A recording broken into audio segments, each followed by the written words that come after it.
මමත් මගේ ස්වාමිපුරුෂයාත් අපගේ කාර් රථයේ එක්තරා ස්ථානයක සිට අපේ නිවසට එන අතරතුර තවත් කාර් රථයක් වෙට්ටුවක් දැම්මා.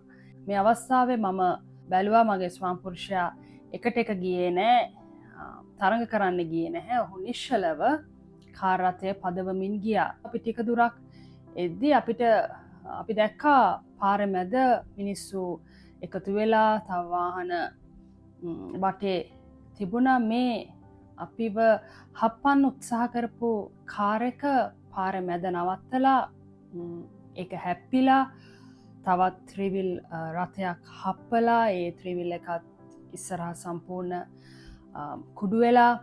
අපි මේ සිදුවීම S2 දැක්කා.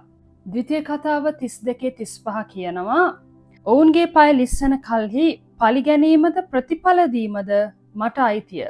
මක් නිසාද ඔවුන්ගේ විපත්ති දවස ළඟය. ස්වාමින් වහන්සේ කියනවා පලිගන්න එක ප්‍රතිඵල දෙන එක උන්වහන්සේට අයිති කියලා.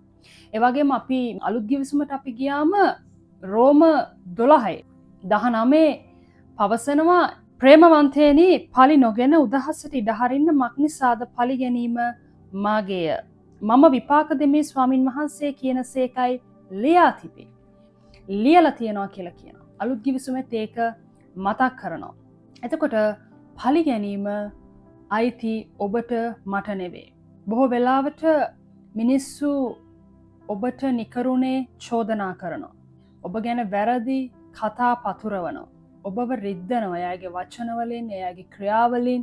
මෙවැනි අවස්ථාවල හියුමන් නේචර් එකට අවශ්‍යයි මේකට ප්‍රතිඋත්තර දෙන්න ඕන. මේකට රියැක්ට් කරන්න ඕන. නමුත් පිට දෙවියන් වහන්සේගේ වචනේ කියනවා පලි ගන්නට එපා කියලා. ඒක විපාක දෙන එක, ප්‍රතිඵල දෙන එක දෙවියන් වහන්සේට අයිති දෙයක්.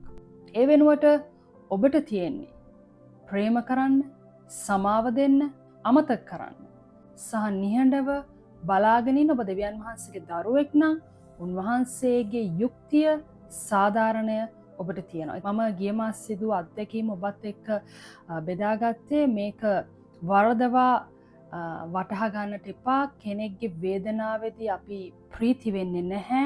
මම මෙතනින් ඔබට පෙන්වන්නේ දෙවියන් වහන්සේගේ හස්තය ඔබ අත්දකින්නට යනවා.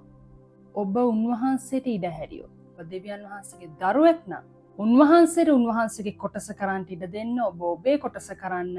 එවිට ඔබ දකි ඔබේ ජීවිතේ සාධාරණය යුක්ති ඉෂ්ට වෙනවා.